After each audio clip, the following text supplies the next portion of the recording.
ভাই, খুবই নির্মম ঘটনা। আমি আমার ন্যাম ফ্ল্যাটে থাকতাম। তা তার আগের দিন রাতেও আমার সঙ্গে যোগাযোগ ছিল ঊর্ধ্বতন আমাদের সবার সঙ্গে। আমার স্ত্রী বারবার বলছে যে ন্যাম ফ্ল্যাটে 6 নম্বর ভবনে কেউ নাই, শুধু আমরা ছাড়া। আমি তাকে ধমক দিয়েছি। আমার মেয়ে লন্ডনে ব্যারিস্টার, সে আমাকে বারবার ফোন করে বলছে যে পরিস্থিতি ভালো না, আপনি সরে যান। আমি আমার ওয়াইফকে ধমকাইয়ে টেলিভিশনটাকে বন্ধ করতে বলছি, যেগুলো দেখলে ট্রমাটাইজ হব।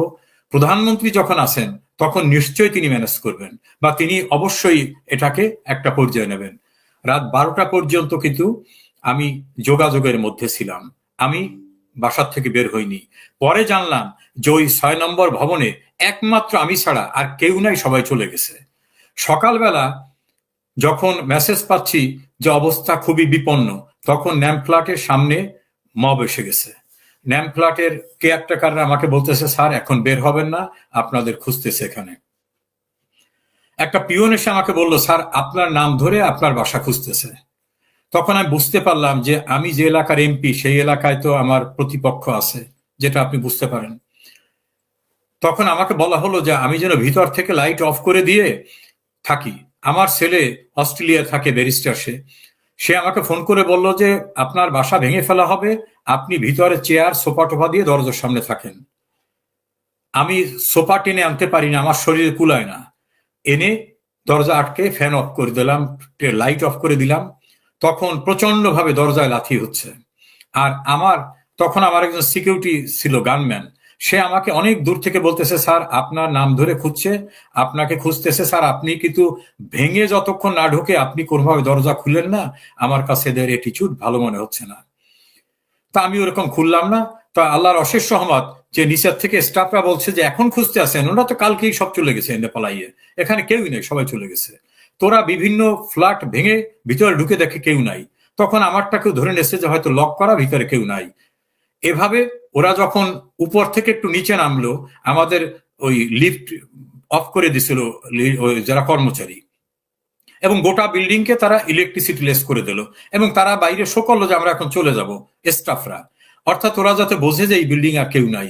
এবং আমাকে দূর থেকে আমার গানম্যান বলতেছে, স্যার আপনি সারা রাত থাকতে পারবেন না তো, ওখানে তো লাইটও থাকবে না, এখন ডোর আটকাইয়া মেইন যে গেট, ক্লপসেবল গেট, সেটাও আটকাই, কিন্তু স্টাফরা সব চলে যাচ্ছে। আর তারা এখন আর কারো ফোনও ধরতেছে না। আর যেহেতু মানুষ চতুর্পাশে আছে, ওরা ফোন ধরলে ওরাও অভিযুক্ত হতে পারে, আপনি বেরোয় যেতে পারতেছেন কিনা। তখন আল্লাহ, আমার মনে হয় আল্লাহর কুদরতি শক্তিতে একজন লোক আসলো। সে ছাত্রদের আন্দোলনের সঙ্গে ছিল, আমি তার নামটা তার নিরাপত্তার সাথে বলবো না।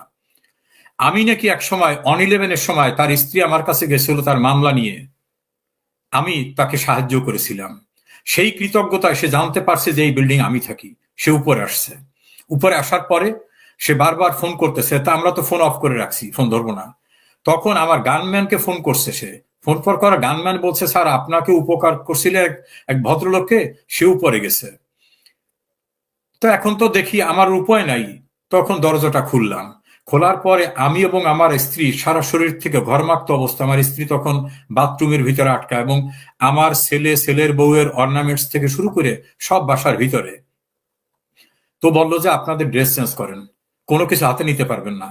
তা আমি একটা গেঞ্জি, যেগুলো বাথরুম বাসা ব্যবহার করার, ওইরকম একটা গেঞ্জি গায়ে দিলাম, আর পায়ে পন্স। ও আমাকে মাস্ক পরালো। মাস্ক পরাইয়ে বললো যে আপনি মাস্কটা পরার পর আমার ঘাড়ের উপর কাত হয়ে থাকবেন। আর আমার মিস্ট্রেসকে বললো যে ম্যাডাম, আপনি কোনো ব্যাগও হাতে রাখবেন না, আপনি সাদি বলবেন যে উনি খুব অসুস্থ, ওনার ধরো, আপনাদের পরিচয় দিবেন না। এইভাবে হাঁটতে হাঁটতে নিচে নামালো, এবং নিচে নামাবার পরে 6 নম্বর ন্যাম ফ্ল্যাটের যিনি মসজিদের ইমাম, ওই ইমাম সামনে চলে আসছে, কারণ ও আমাকে দেখছে। তা আমি ওরে দূর থেকে ইশারা দিয়ে বললাম, ইমাম সাহেব সরেন সরেন। ইমাম সরতেছে না, কারণ সে মনে করতেছে আমাকে এখন এই মব বোধহয় ধরে নিয়ে যাচ্ছে। যেহেতু ইমামের সঙ্গে আমার একটা ভালো রিলেশন ছিল, তো ওই যে আমাকে নামাচ্ছে নিচে, ওর কাছে এসে ওই ফ্ল্যাটের 2জন পিয়ন চলে আসলো। পিয়নরা আমার দ্বারা আমার বাসায় মাঝে মধ্যে যেত, আমি একটু টিপস দিতাম। তাদের একটু দয়া হচ্ছে যে সবাই চলে গেছে, উনি জানেন নাই। এখন আমাকে যখন ওরা ধরে নামাচ্ছে, তখন ওরে জিজ্ঞেস করতেছে মবের লোকেরা যে উনি কে। সে বলছে, এই বেটা, আমি নিজেও তো একজন সমন্বয়ক, উনিকে আমি চিনি না। উনি আসছিল এখানে কোন এমপির বাসায় বেড়াইতে, চিকিৎসার জন্য। আর তখন আমার অবয়বটা একটু এলোমেলো অবস্থা ছিল। তা বেড়াইতে আসছে চিকিৎসার জন্য। তা আমার বলছে, আপনি কোথা থেকে আসছেন? তা আমি বললাম, পিরোজপুর থেকে। কার বাসায় আসছেন? আমাকে একটা অসত্য কথা বলতে হলো। তারপর কেন আসছেন? ও চিকিৎসার জন্য। আর উনিকে? তা বলে আমার ওয়াইফ।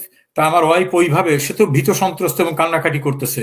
ওরা ওইভাবে তার ঘাড়ে আমি বাঁকা হয়ে আমাকে ওই মানিক মিয়া এভিনিউর ডিভাইডারের কাছে নিয়ে গেল।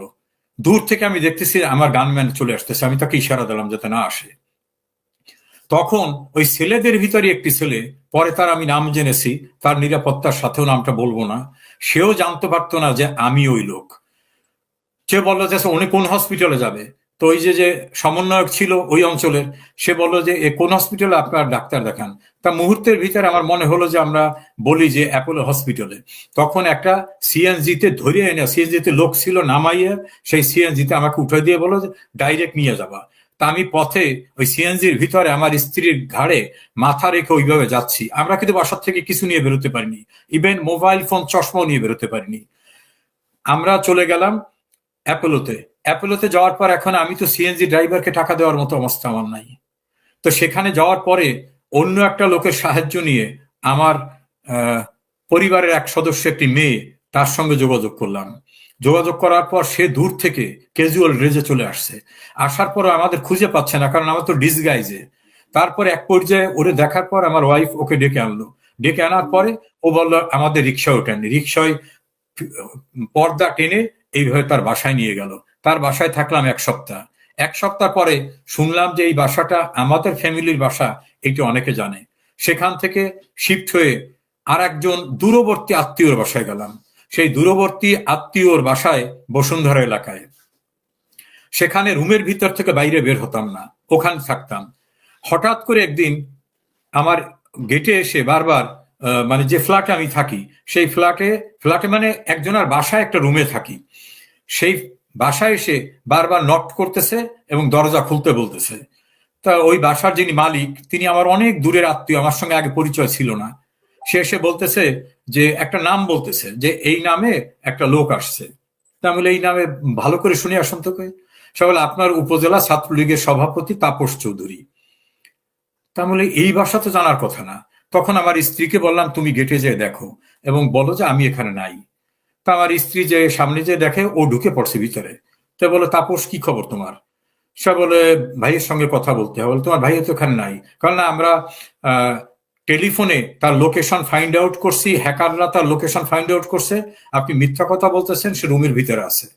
তখন এই বাসার যিনি মালিক এবং তার বাচ্চারা এবং তার শাশুড়ি বাসায় ছিল, তারা সবাই চিৎকার করে বলছে না উনি বাসায় নেই। বলে আমি ভিতরে যাবো, উনি বাসায় আছেন। এক পর্যায়ে আমার আর কোনো উপায় ছিল না। তখন তারে বলা হলো কেন আসছো? বলে আমি নিজে আসিনি, আমাকে হ্যাকাররা আর প্রশাসনের লোক ধরে নিয়ে আসছে। কি চাই? 12 কোটি টাকা দিতে হবে, না হলে তাকে এখান থেকে নিয়ে যাবে। তো ওই সিচুয়েশনে তো আমার স্ত্রী বলতেছে যে আমরা আছি এখানে অসহায়ের মতো, বাসার থেকে বেরোইছি খালি হাতে, আমরা টাকা দেবো কোথার থেকে? এর ভিতরে আমার ভাইকে খবর দেওয়া হলো। আমার একটা ভাই চাকরি করে ব্যাংকে, ওকে নিয়ে আসা হলো। ও আসার পরে ও বললো যে আমি হাইয়েস্ট 10 লাখ টাকা দিতে পারবো, এর বাইরে আমার টাকা দেওয়ার সামর্থ্য নাই। তারা বলে কিসের 10 লাখ টাকা? এক পর্যায়ে 4 ঘন্টা দেন দরবারের পরে বললো 5 কোটি টাকা দেবেন, তাহলে ওনাকে ছাড়া হবে, না হলে নিয়ে যাবে। আমরা তো তখন বুঝতে বাকি থাকলো না যে এই অপহরণকারী দলের সঙ্গে আমার উপজেলা ছাত্রলীগের সভাপতি, যাকে আমি টাকা দিয়ে বানাইছি, সেই ছেলে টাকার লোভে তাদের সঙ্গে এক হয়ে গেছে এবং আমার উপজেলা এবং আমার জেলার বিএনপি জামাতের কিছু লোকদের সঙ্গে ঐক্যবদ্ধ হয়ে ও এখানে চলে আসছে। তখন একটা পর্যায়ে সবাই কান্নাকাটি করতেছে বাসায়, যারা আশ্রয় দিচ্ছে তারাও, আর আমাদের তো টাকা দেওয়ার সামর্থ্য নাই। তখন আমি আমার স্ত্রীকে বলে বিদায় নিলাম যে আমার চেম্বারের জুনিয়র আছে, তাদেরকে বলো তারা যেন কোর্টে যায়, কারণ আমার তো এখন চলে যেতে হবে, উপায় নাই, টাকা দিতে পারতেছি না, এখানে থেকে কি করব। তা আমি নিচে নেমেই বললাম যে আমি থানায় যাব। কোন থানায় নেবা? সে থানায়। কারণ তখন আমার ছেলে বারবার মেসেজ করতেছিল যে আপনি কোনো অপরিচিত লোকের সাথে যাবেন না, প্রয়োজনে থানায় যাবেন, থানায় গেলে অন্তত আপনাকে কোর্টে নেবে। নিচে নামার সঙ্গে সঙ্গে আমাকে জোর করে আবার তারা লিফটের ভিতর ঢুকোচ্ছে, প্রচন্ড শক্তি প্রয়োগ করে লিফটের ভিতর ঢুকোচ্ছে, কারণ আমাকে তারা আটকায় রেখে টাকা আদায় করবে। থানায় তা নেওয়া টার্গেট না। তাই আমি বললাম তোমরা না বলছো যে প্রশাসনের লোক আছে, ডিবির লোক, তো তাদেরকে ডাকো, আমি এখান থেকে চলে যাব। বল না, আপনার বাসায় যেতে হবে, আপনার টাকা দিতে হবে। তখন আমি বুঝলাম যে আমি মবের হাতে পড়ে গেছি। এর ভিতরে মানে আমি আল্লাহর কাছে লাখো লাখো কোটি শুকরিয়া আদায় করি যে তার কুদরতি শক্তিতে হঠাৎ করে আমার একজন স্টাফ পিয়ন, সে মোটর সাইকেল নিয়ে আসছে, সে শুনছে আমাকে এনে ধরে নিয়ে যাচ্ছে বা এইরকম কিছু। আসার পরে আমার ভাই, ওই যে তাপস, ছাত্রলীগের সভাপতি, তার সঙ্গে যুদ্ধ করতেছে যে আমাকে জোর করে লিফটে উঠাবে। এক পর্যায়ে তাকে ফেলে দিয়ে পাড়ায় ধরছে, ধরে আমাকে বলছে আপনি মোটর সাইকেলে ওঠেন। তা আমি মোটর সাইকেলে উঠলাম। ওঠার পর ওই মোটর সাইকেল অন্য একজন ড্রাইভার, আমি তাকে চিনি না, সে স্টার্ট করলো এবং তখন মেইন গেট দেওয়া, গেট দ্রুত ভাঙার মতো করে খুলে সে জিগজ্যাগ হইতে আমাকে নিয়ে মুভ করলো। আর আমাদের পিছনে কিন্তু গাড়ি চলছে, যে গাড়িতে অপহরণকারীরা আসছে তারা কিন্তু গাড়িতে নিয়ে মুভ করতেছে।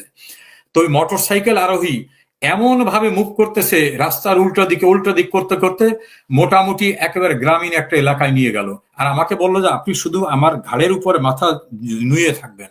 এক পর্যায়ে ওর হেলমেটটা আমাকে দিল যে আপনি হেলমেট মাথায় রাখেন। এই করতে করতে আমাকে দূরবর্তী একটি জায়গায় নিয়ে গেল। ওই মবের লোকরা আবার ওই বাসার সামনে রয়েছে, তারা আমার স্ত্রীকে এবং আমার ভাইকে ধরবে, যে তারা পরিকল্পিতভাবে আমাকে এখান থেকে সরাই দিয়েছে। তা রাত 1টার সময় যখন ওরা ওখান থেকে চলে গেল, তখন আমার ওয়াইফকে সেই বাসার থেকে শিফট করা হলো এবং আমার ভাইও অনেক ঝুঁকি নিয়েছে জীবনের। মানে কি বলবো, এই সময় কেউ ঝুঁকি নেয় না, আমার ভাই যে ঝুঁকিটা আমার জন্য নেছেন। তারপর আমার ওয়াইফকে রাতে আর এক বাসায় নিয়ে যাওয়া হলো। আর ওই বাসাওয়ালা যাদের বাসায় ছিলাম তাদেরকে উপর্যুপরি থ্রেট করা হলো যে তোমরা সাহায্য করছো ইত্যাদি ইত্যাদি। লাকিলি ওই বাসার নিচে সিসিটিভি ছিল। সমস্ত এই যে আমাকে নিয়ে জোর করতেছে, তুলতেছে, হামলা করতেছে, সমস্ত রেকর্ডটা আমরা সংগ্রহ করতে পেরেছি। আবার একইভাবে আমার নাজিরপুরের বাড়ি যখন ভাঙতেছে, লুট করতেছে, ট্রাকে উঠছে, সমস্ত তথ্যপত্র আগুন দিতেছে, উচ্ছ্বাস করতেছে, সব আমরা পেলাম। সেখান থেকে আমাকে যেখানে নিয়ে যাওয়া হলো, এক রাত সেখানে থাকলাম। তখন মনে হলো বাড়ি ভাই যে দেশের কোথাও আমি নিরাপদ না, কারণ এত গোপনে আসছি, সেই জায়গা আমি নিরাপদ না। তখন আল্লাহর উপর ভরসা রেখে কিছুটা ডিসগাইজ করলাম নিজের বডিকে। ডিসগাইজ করে আমার খুব ঘনিষ্ঠ এক বন্ধু, সাবেক একজন এমপি, সে রাজনীতি করে না, সে এবং আমার ভাই, এদের সাহায্য নিয়ে আমি অন্যের গাড়িতে মুভ করলাম। মুভ করে একটি সীমান্তে আসলাম। সেই সীমান্তে কিন্তু আমার কেউ নাই, কেউ আগের থেকেও কারোর সঙ্গে কোনো যোগাযোগ নাই। ওখানে আসার পরে যোগাযোগ করলাম যারা পারাপার করে তাদেরকে। তারা আগে টাকা না দিলে কিছুই করবে না, টাকা পয়সা তো কিছু নিয়ে আমি বের হতে পারিনি। তখন তাদের দয়া হয়েছিল বোধ হয়, দয়া হওয়ার পর আমাকে একটা বাগানের ভিতর ঢুকলো। সেখান থেকে বললো যে না, এখন এপারের ফোর্সটা আছে, ওপারে ফোর্সটা আছে, আপনাকেই পানির ভিতরে নামতে হবে। একটা কর্দমাক্ত পুকুরের ভিতরে আমি 2.5 ঘন্টারও বেশি, বলা যেতে পারে 2.5 ঘন্টা, আমার গায়ে তখন পানির ভিতরে থাকা খারাপ খারাপ জিনিস লেগে যাচ্ছে।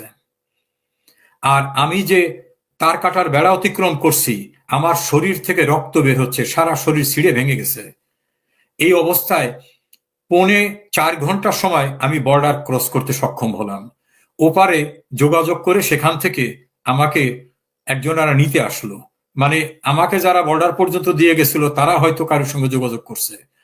আমি তখন সারা শরীর আমার কাদা, এই যে পুকুর থেকে, গ্রামের পুকুরের ভিতর থেকে শুকাবার পরে মাছ ধরতে গিয়ে যেরকম কর্দমাক্ত অবস্থা থাকে, সেই অবস্থায় আমি উঠলাম। তখন একটা বাড়িতে গিয়ে তাদের টিউবওয়েলের নিচে আমি বসলাম, সেখানে তাদের লোকরা পানি চেপে দিল। সেখান থেকে একজনের বাসায় নিয়ে যাওয়া হলো। যে বাসায় নেওয়া হলো তারা বললো আপনার মুখে কানে সবখানে তো কাদা।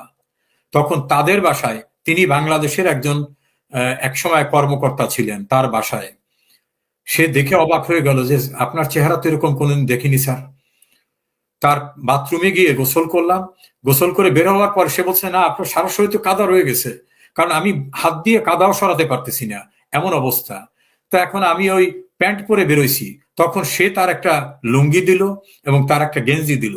এই লুঙ্গি আর গেঞ্জি পরে তার লিভিং রুমে আসলাম। তখন সে বল স্যার আপনার সারা মাথায়, কানে, উপরে এখানে কাদা রয়ে গেছে, আপনি আবার গোসল করেন। এইভাবে তার বাসায় বেশ কিছুদিন থেকে আমি তার কৃতজ্ঞতা শেষ করতে পারবো না, যে তার পরিবার এবং তার ঝুঁকি নিয়ে সে অনেকদিন তার বাসায় আমাকে রাখছে। সে যে স্থানে দাঁড়ানো, তার বাসায় কোনো বাইরের লোককে রাখার কথা না, সেন্সিটিভ মানুষ। তারপর সেখান থেকে আমি অনেক দূরে এসে আবার একজনের বাড়িতে থাকলাম, বাংলাদেশের এক নাগরিক যারা দিল্লিতে সেটেল হয়েছে, সরি কলকাতায় সেটেল হয়েছে। তার বাসার থেকে তারপর গেলাম কলকাতায়।